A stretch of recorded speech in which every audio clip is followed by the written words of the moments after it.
Next on the agenda to now suck the joy out of all of you is the New York Jets, who had a very, very busy offseason. Brought in new quarterback Justin Fields, obviously left go my quarterback, Aaron Rodgers. Let's see how that all works out for everybody.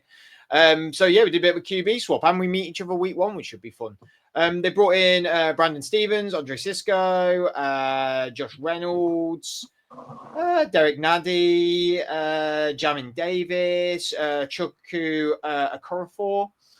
They did lose Aaron Rodgers, like I said. They also lost Devontae Adams, DJ Reed, Javon Kinlaw, Hassan Reddick, Morgan Moses, Tyler Conklin, Solomon Thomas. A lot of age here that I'm now noticing. Chuck Clark, Lecky Fotu. Yeah, a lot of age that they decided to give up this offseason. They had the 7th pick in the draft, taking Armand Membu, the tackle out of Missouri. Took in the 2nd round Mason Taylor, tight end out of LSU. A lot of people are very excited about this tight end, so again, keep an eye on him. Took Azariah Thomas, quarterback out of Florida State, in the 3rd. Didn't have loads and loads of picks, but had enough. Obviously, they were active in the trades as well, trading away Jalen Ramsey and Jonnu Smith to the Steelers, and got back Minkah Fitzpatrick, and pick swaps were there as well. They also traded a 6th round pick for Darren Waller, but brought him in. That's completely not true. They're all the Dolphins trades. And you two didn't even say anything. Do you know what it is? I just don't like Darren Waller, so I heard his name and zoned out. I already had. Do you remember when he signed for the Giants? And I think Andrew was like, "Oh, he's amazing." I was like, "He goes missing." Yeah, let's not even go there.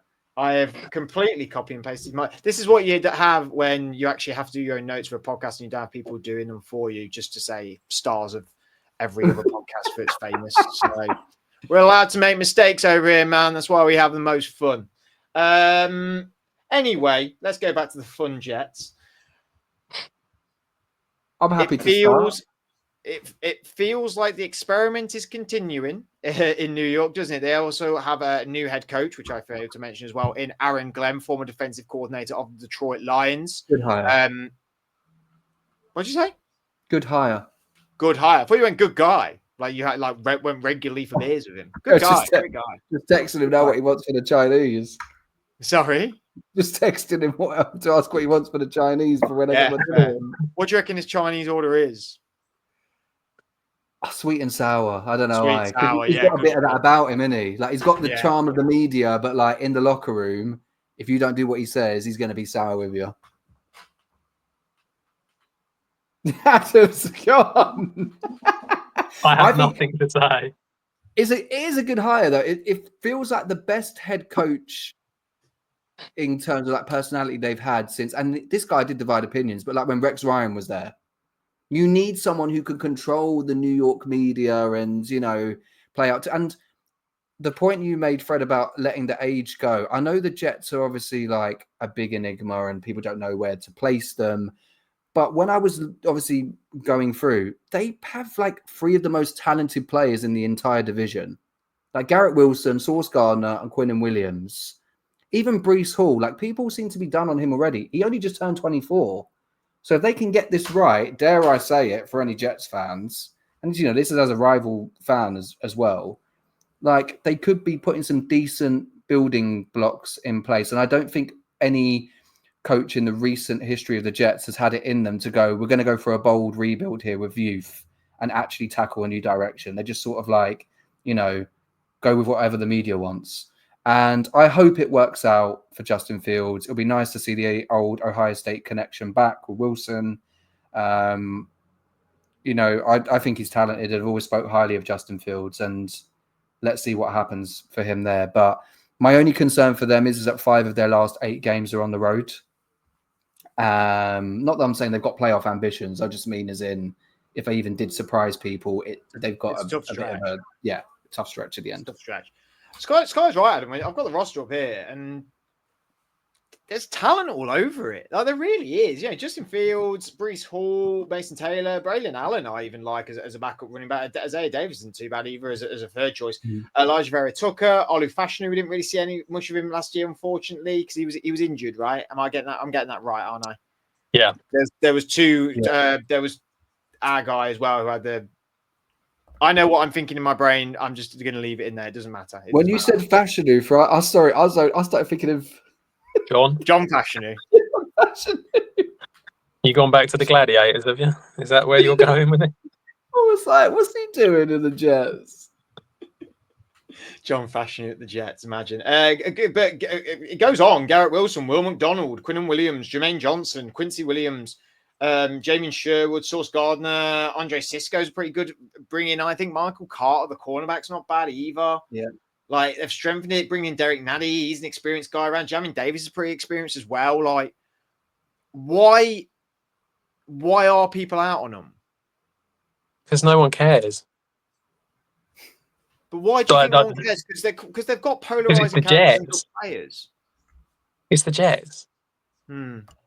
That's the problem. No one cares. It's like, even I'm like looking at this, and I hear what you're saying, and I look for, you look at the roster and you go through them all, and they are like, they have got good players, and they've brought in good players. Like, I felt like, obviously you got Sauce on one side at the cornerback position, but the rest of it was a struggle. They've brought in Brandon Stevens, and they've also drafted Azariah Thomas, and they both could do really, really well. So it's almost like, that looks all right. The D-line looks reasonably good. It's got Quinnen Williams, it's got Quincy Williams, it's got Jermaine Johnson on it. These guys are solid guys. And as you say, they've brought in players. I really, really liked Membu. I think Membu's going to be great for them. I thought personally he was the best offensive lineman in the draft. But he's very much a right tackle, and the Patriots wanted a left tackle kind of thing. So it made sense why they did what they did. But yeah, their O-line, you look at them, Vera Tucker's decent, Olu Fashanu's decent, Membu's decent. I'm not overly sold on Mason Taylor. I know a lot of people are, but I'm not particularly thinking that he's going to be amazing. He's going to be lighting up my fantasy team, baby. I've snatched him away. I know what I'm about. The wide receiver core is kind of nothing apart from Garrett Wilson. So that's a big problem. The running back, Breece Hall's decent. I think he gets injured a lot, so that is difficult to really kind of get behind him. Braylon Allen's all right, but he's more of a pounder, isn't he, rather than like a pass catching running back. So that's a problem. And I just don't think Justin Fields is giggling at pound. Stop giggling. He's a pounder. He's a pounder. Leave him alone. That's what he does. The good thing He about bounces the the ball NFL, over the line. He's got to be good at something, haven't you? They all sound like that in the NFL, like deep receiving tight end. He's a pounder. Yeah, he's a pounder. Only when you're talking about it. He pounds the rock, baby. And at the end of the day, the big problem is that I just don't think Justin Fields is going to do much. I think he'll be all right. I don't think he's going to be great. I don't suddenly see him being this amazing quarterback because we haven't seen it for the previous, 3 or 4 years now. And I think he'll be okay, but that doesn't get you in the playoffs anymore. And I think that's the issue. I think a lot of people have just gone, who have they got a quarterback? Justin Fields. Oh, okay. And that's kind of the end of it with the Jets. I think they're going to be a solid team who are probably going to get beaten by a lot of teams that are more exciting and more explosive than they are. See, I think I've said this comparison a few times and it's always been in a negative context, but I'm actually going to try and be in a positive context this time. It's like, yeah, there's some people who are not very in on the Steelers, but they're still going, this team's probably got 8 or 9 wins in it because the defense is just that good and they're the Steelers. But the Jets don't have the we're the Steelers factor. They've got that we're the Jets factor. That's why people aren't seeing them that way. But when I look at that roster and I look at the situation and I look at what's happening, outside of the coaches, obviously Tomlin being very tenured and Aaron Glenn being brand new, it feels real similar to me. It feels real similar. I think this team's got 8, 9 wins in it. And I think that's a good season. I think that's a really good season. I'm sorry, but Aaron Glenn, okay, he's not a proven head coach, but boy, did he make that Detroit defense hum. He made it hum. And there is, I think, better talent, way better talent on this defense than there was on the Lions, to be honest with you. Man for man, pound for pound. I think he just got it working the right way. If he can do that to this defense with the Jets, with the talent they have, boy, is this going to be the defense of what 3 years ago when they were top 5 defense, 2 years ago, wasn't it? And I think on the flip side with the offense, it's the exact same as the Steelers. You've got one wide receiver who's really good. You've got a quarterback that's got a lot of question marks around him. You've got a decent running back. You've got very good tight ends, and you've got an O-line, but we're not quite sure what's happening with it yet. Yeah. I think they're the exact same team at the minute. It's just the Steelers are the Steelers and the Jets are the Jets. Like, they are very similar at the minute, I think. And I think some people out there in the world at the minute, I think, see these guys as like a 5-win team. I don't see them as a 10+ win team, but I see them in that middle bracket. I think they could easily be in that 7 to 9 mark. They're going to cause problems like the Raiders. Sorry, when we previewed them, do you know they're not there to get pushed over. They are still going to turn up and. Oh yeah, they're going to be no pushover. This team. What was their record last year? It was because I see improvement. I just don't see them as a playoff team. But that's what I'm saying. Really is. But I think that's the reason why no one cares. They're 5-12. They went 5-12. Yeah. They went 5-12. So you can see them winning 7-8 games. The problem is, and I didn't know this. And it's defense first, isn't it, as well? Yeah. What I didn't realize about their schedule upon doing this research is Sky's point is the 1, 2, 3, 4, 5, 6, 7, 8 games they go on the road 5 times at the end, yeah. And they're going to the Patriots, the Ravens, the Jags, the Saints, the Bills. I mean, I think they beat the Jags and the Saints. I think if the Bills are resting players last week, they beat them there. In fact, in my prediction, in my records that I've done, I bracket off the divisions and do them first. And I've got them beating the Bills the last weekend because I think the Bills will already made it. They'll be benching everyone. I do actually think that. Yeah, that's fair.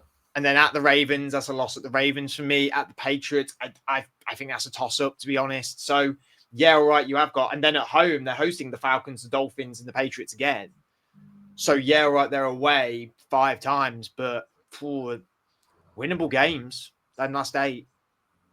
And they just smashed the Packers 30-10. There's that as well, isn't there, Adam? It's the preseason. I just was waiting to drop it in at some point. I nibbled.